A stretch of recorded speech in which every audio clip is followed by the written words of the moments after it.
Today we are going to talk about manage router OS services.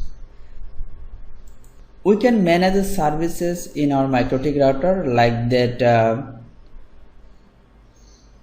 HTTP, SSL, Telnet, Winbox. Those services we can easily enable and disable, as well as we can change the port number as well as.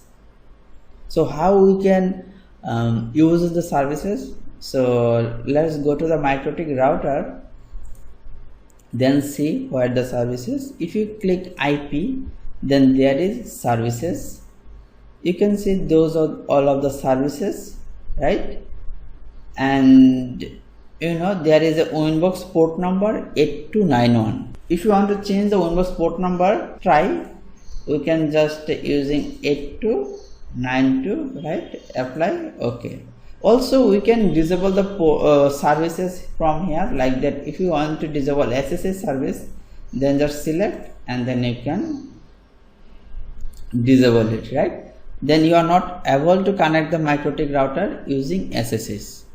Okay, let's change the port number. So can you try to log in MikroTik router using Winbox? Sure, let's try. Now let's create connect. We are not able to using MikroTik router without the port number, right?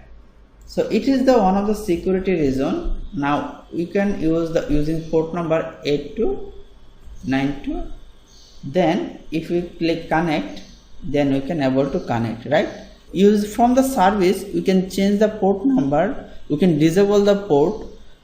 Also we can create custom port number here.